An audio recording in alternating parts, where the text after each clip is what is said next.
Welcome back, or if you're new here, welcome to my channel. I, as always, am your host, the one, the only, the second Irish Bandit. Today on the channel, we are going to be talking about something near and dear to my heart, something I've enjoyed since I was a little kid, that being video games. I talk about video games all the time on the channel, and today I am going to finally talk about my 10 favorite video games of all time. Now, I'm going to break this up into two videos. Today, we are going to be looking at numbers 10 through 6, and then on Thursday, I'll be back with my top 5 favorite games of all time. So let's just get right down into it. Coming in at number 10, this game I played after playing Final Fantasy VII, of course, naturally. Absolutely love this game from beginning to end. I thought it was great. A lot of things that people complain about this game, I actually enjoyed, but we'll talk about that right now. Coming in at number 10, Final Fantasy VIII.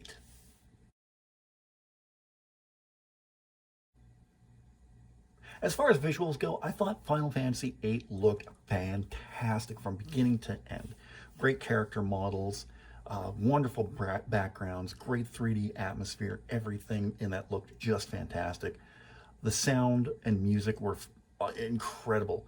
When you have Uematsu-san still doing the music at this point for the Final Fantasy series, you know it's going to be a knockout for when it comes to the music he creates. I thought the story was really well done, had a great feel to it. The characters were kind of a mixed bag. You had Squall, who was kind of, a lot of people call him an emo git, but I mean, it's understandable. And you had a great love interest in Renoa. I thought she was just wonderful all the way through the game. I loved Final Fantasy VIII.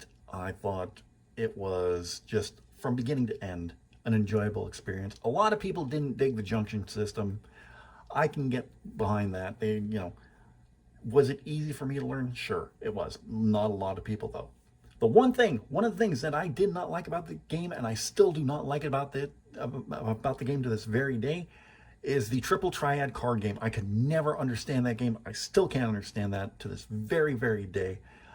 It's one of the things I do not like about the game. But other than that, I thought Final Fantasy VIII was a great game, and definitely high on my list. Evidently, if it's at number 10. Coming in at number 9 is one of the few fighting games that is on my list. It is a classic in every sense of the term. When this hit arcades back in the 90s, it caused a storm of controversy, and when it came to home ports, it ushered in the rating system as we know it today. Coming in at number 9, Mortal Kombat. When Mortal Kombat came out in arcades, it caused a storm of controversy with its graphic depictions of violence and fatalities, which were something never seen in video games before. I thought Mortal Kombat was just an insane game. My brother was managing an arcade at the time when Mortal Kombat came out, and he said, "Dude, you have to check out this game." And how can they get away with that? This is so awesome. And then Mortal Kombat made it to home consoles, and is the reason why we have the rating system we have today. The controversy surrounding that is a whole nother story, and I urge you to check that out. It was one of the most intense games that I've ever played, and it's still going to this very day. Currently, Mortal Kombat 11 is available. I actually own it, and I'm playing it right now.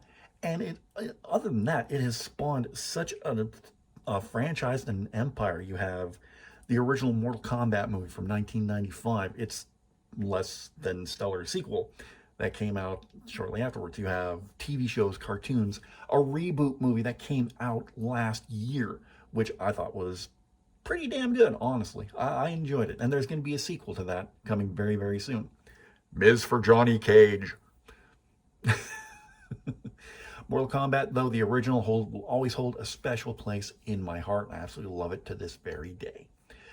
Coming in at number 8 is a complete shift from Mortal Kombat. This game was one of the first games that was released on the Super Nintendo. Actually, it was the first game released when the Super Nintendo came out many years ago.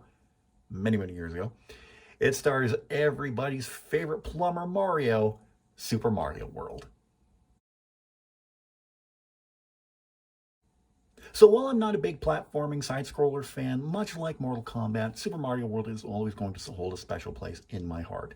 It is just a fun game, continuing the legacy of Super Mario, going all the way back to Mario Brothers in the arcade.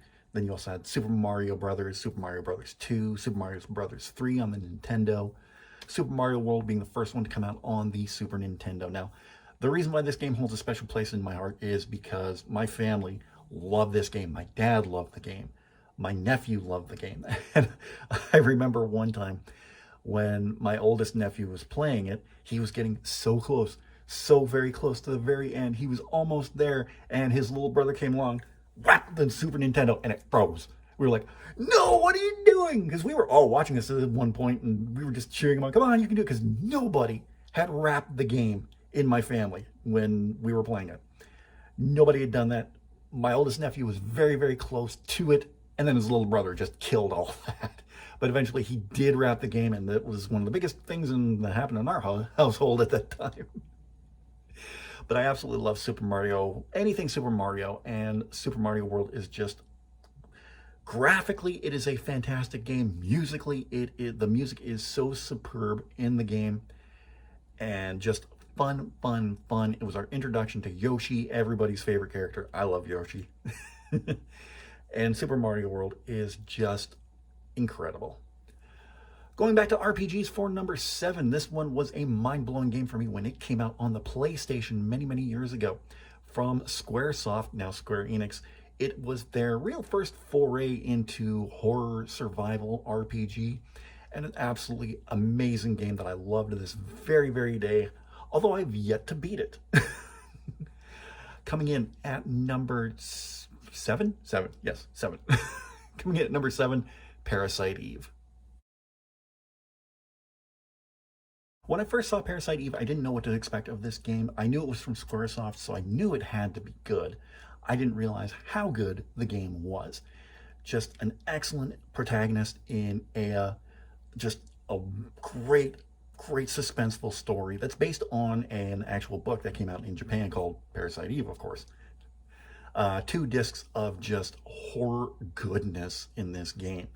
You play as NYPD Detective Aya Brea, fun name, who is dealing with some issues of her own as this mitochondrial entity is attacking New York City and just making monsters out of everyday creatures. Like, you take on this big giant friggin' alligator with crazy teeth, and rats who have triple tails, and it's just an insane game. Now, like I said, I love this game, but I haven't beaten it fully.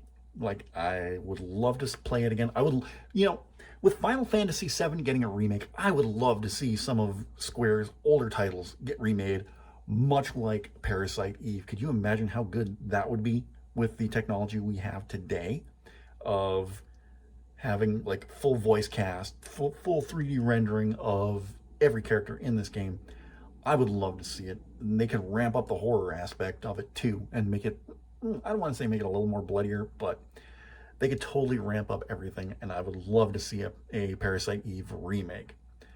That being said, again, Parasite Eve, fantastic game. Music, character, 3D special effects, graphics, all that. Just a wonderful game, and one that I highly urge you to go back and play. Rounding out this video, we're going to talk about number 6 on the list. This is a more recent game, came out in 2018, I believe. I've watched Jacksepticeye play it, I watched Markiplier play it, and I played it for myself, and I absolutely loved it. Lots of things to love about the game for me personally, as a fan of horror and as a fan of old Disney cartoons. I know those two don't go together, but for this game, they really do. Coming in at number 6, Bendy and the Ink Machine. So I really came late to the party when it came to Bendy and the Ink Machine, but from what I played, well, I've played it to completion, and I thought the game was fantastic. Lots of puzzle-solving elements that I really enjoyed that made me scratch my head and think, okay, what do I need to do here? An action element to it that was just fun and not repetitive at all. The horror element was great when you look at the story of Bendy and the Ink Machine, of just what happens in the game. And you put on top of that, like, the old school Disney animation of the look of this game is just phenomenal. From beginning to end, it was just a, a visual pleasure to watch, even if you're not playing. It does have a bit of a frustration factor for me, but I was able to overcome it pretty well. I can't say the same about Boris and the Dark Survival. I'm still frustrated by that one. I need to get back and play that. And this is an open plea to the Meatly. Please hurry up with Bendy and the Dark Revival. I have been looking forward to that game since hearing about it, and I cannot wait to play it. I hope they do it the same way they did with Bendy and the Ink Machine. Just put it out a chapter at a time, and don't rush it. But come on, let's get this game out, please, please, please. So yeah, Bendy and the Ink Machine. If you love horror movies, horror games, Disney movies, Disney cartoons, it is one that I highly, highly recommend. So there we go. There are the first 5, but we've only just scratched the surface. Tune back in Thursday, and I will have my top 5 favorite games of all time. Let me know in the comment section down below. What is your favorite video game? I'd love to hear about it. While you're down there, don't forget to give this video a big thumbs up. In the description, you're going to see a link tree link to all of my social media: Facebook, Instagram, Twitter, Snapchat, TikTok.